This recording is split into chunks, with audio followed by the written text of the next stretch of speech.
Barakata Yahweh, Barakata Yahushai, Ba'yishim, Rakah Kodash, Barakatum. First and foremost, I want to give all praises, glory, and infinite honors to Yahweh, Ba'yishim, Yahushai. Double honors to the apostles and elders of Great Millstone who ruled and teach well. And peace and salutations to Ya'akim out there pushing this word in truth and sincerity to the four corners of the globe. May you brothers endure until the end. This is the brother Raya with another video, and I'm going to start it off with Jeremiah 50 verse 9. For lo, I will raise and cause to come up against Babylon an assembly of great nations from the north country, and they shall set themselves in array against her. From thence she shall be taken. Their arrows shall be as of a mighty expert man. None shall return in vain. And Babylon is speaking of the United States of America, which is also known as spiritual Sodom and Egypt, as pursuant to Revelation 11 verse 8. And that north country is Russia, and that assembly of great nations are not only the allies of Russia, such as China, Iran, and North Korea, but also the allies of the United States of America, such as Germany, France, Britain, South Korea, etc., who, when World War III kicks off, are eventually going to turn against the United States of America and ally themselves with Russia, and together they're all going to shoot their nuclear missiles onto the United States of America. Those are those arrows where it says, their arrows shall be as of a mighty expert man, none shall return in vain. Because what you have to remember is that when the prophets saw these visions thousands of years ago, they didn't know what a nuclear-tipped ICBM was, so they had to describe it the best way they could with what they knew during their times, weapons of war like arrows, glittering swords, lances, spears, etc., etc. And once these nuclear missiles are shot, 200 million are going to hit the United States and turn it into the biblical lake of fire from sea to shining sea, and then a desolate, uninhabitable wasteland afterwards. And the reason why Russia is known as the North Country in the scriptures is because Russia is north of the United States of America across the Arctic Ocean. Here's a map of the Arctic Ocean. You have the United States and Canada right here, the Arctic Ocean, and then Russia. And in the event of Russia doing a nuclear strike against the United States, which will happen because it's all biblical prophecy, Russia shooting its missiles across the Arctic Ocean to the north to hit its targets in the United States would be the shortest trajectory to do so, hence why it's known as the North Country. And in this video, I'll be reading from an article on RT.com titled, U.S. Muscle Flexing Threatens to Open Arctic Front in New Cold War with Russia, to further illustrate that all the pieces are being moved in place by the Most High for this inevitable nuclear exchange. This is Revelation chapter 9, verse 12.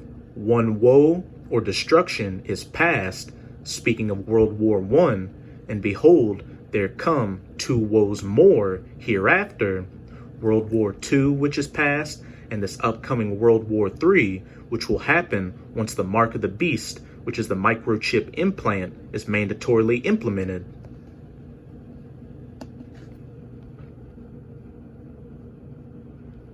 The U.S. Navy is on the cusp of conducting confrontational freedom of navigation operations in the Arctic that threaten Russian economic and national security interests. The recent resumption by the U.S. Navy of a Barents Sea patrol represents muscle flexing on the part of Washington and its NATO allies unseen since the end of the Cold War. 3 American destroyers and a British frigate, accompanied by a supply ship, ventured into the Arctic body of water last week.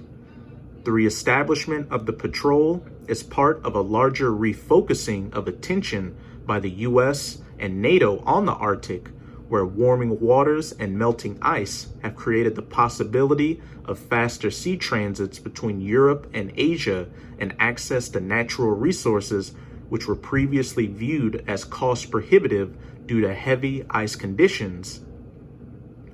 On the U.S. Naval Forces Europe, Africa/U.S. 6th Fleet Twitter page, mission complete, U.S. Navy destroyers and Royal Navy British frigate departed the Barents Sea May 8th, following 7 days of Arctic operations. The Surface Action Group will continue operations above the Arctic Circle. Russia, which views most of the Barents Sea as part of its territorial waters, has made it clear to the U.S. and the international community that it will protect its core national economic and security interests using all means available. Given the stakes involved, the potential for conflict is real should the U.S. seek to expand its military posture more aggressively in the Arctic. Behold, one woe is past, and there come 2 woes more hereafter.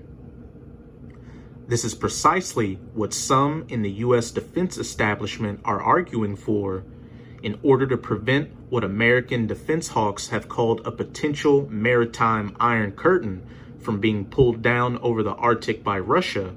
Calls are being made for a more aggressive U.S. naval posture in the region, expanding the Barents Sea Patrol to incorporate so-called Freedom of Navigation Operations, FONOPs, as standard practice for U.S. and NATO naval operations in the Arctic North.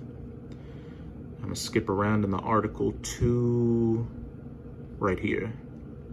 But there's another critical factor at play, which changes the dynamics of any FONOP-type operation. Innocent passage is a critical concept behind any viable FONOP exercise. Military vessels must be engaged in non-hostile transit activity.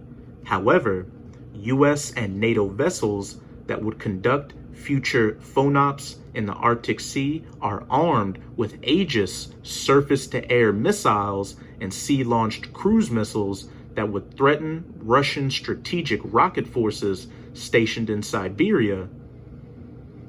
Slovakia. The U.S. is in the process of developing advanced SM-3 Block IIA surface-to-air missiles, which can be launched from the Mark 41 vertical launch system employed on Aegis-capable ships. These new interceptors are capable of intercepting intercontinental ballistic missiles and will be tested in this configuration in the third quarter of 2020. Given the fact that the vast majority of Russia's strategic nuclear force, those arrows, especially those elements of which are stationed in Siberia, are configured to fly over the Arctic Sea region from the North Country before reaching their targets in the United States, Babylon. Any naval deployment in the Arctic Sea armed with these weapons could not be seen as innocent. Big war in the Arctic. How could it happen? By the will of Yahweh Ba'ishim Yahushai. The Mark 41 VLS is also configured to launch sea-launched cruise missiles. As part of the 2018 Nuclear Posture Review, the U.S. Navy is developing a new nuclear-capable SLCM known as the SLCM-N, which will be armed with a W-84 thermonuclear warhead with a variable yield of 5 150 kilotons. Any ship armed with SLCM-N weapons that is operating in the Arctic Sea region will possess an inherent first strike interdiction capability against Russia's strategic nuclear forces. Again, a capability which makes the transit of such vessels anything but innocent. Russia currently has 6 military bases in the north, along with 10 airfields, numerous anti-aircraft missile system positions, and military ports operating under the umbrella of the Northern Fleet Joint Strategic Command, better known simply as the Arctic Forces. This anti-aircraft defense includes the Tor M2DT, a modernized variant of the Soviet-era SA-12 system, and the newer Pantsir SA system, both of which have been adapted to operating in the harsh environment of the Arctic North. These systems are designed to defend against cruise missile attacks and are on 24-hour alert, 365 days per year. Seen in this light, The Russian militarization of the Arctic is more defensive than offensive and intended to protect the vital national security interests of Moscow from threats such as those that would be presented through any aggressive US/NATO FONOPs in the Arctic Sea. But when the Most High puts the spirits on these Russians to be more aggressive, they, as well as the allies of the US and their allies, are going to shoot their nuclear missiles onto the US. This is Jeremiah 50, verse 40 to 42, as the Most High overthrew Sodom and Gomorrah. And again, besides being known as Babylon the Great in the scriptures, the United States is also known as spiritual Sodom and Egypt, as pursuant to Revelation 11, verse 8. And how did the Most High overthrow ancient Sodom and Gomorrah? With fire and brimstone from the sky. And he's going to overthrow this modern day Sodom and Gomorrah with modern fire and brimstone from the sky, those nuclear tipped ICBMs from the North Country and that assembly of great nations, and the neighbor cities thereof, saith Yahweh.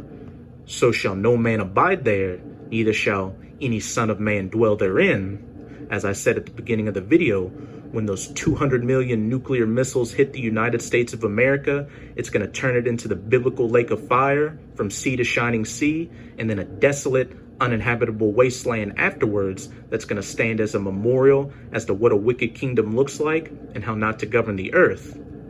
Behold, a people shall come from the north country, the Russians, and a great nation, and many kings shall be raised up from the coasts of the earth, from the ends of the earth, that assembly of great nations, Russia's allies, as well as the United States' allies. They shall hold the bow and the lance. They shall fire their arrows and not spare Babylon, those nuclear-tipped ICBMs. They are cruel and will not shew mercy. Their voice shall roar like the sea, and they shall ride upon the horses, everyone put in array, like a man to the battle against thee, O daughter of Babylon. So with this video, I hope you sincere Akim are edified. Just keep strong and keep pushing this word. We're almost out of this final wicked captivity of the heathens, chiefly Esau, Edom.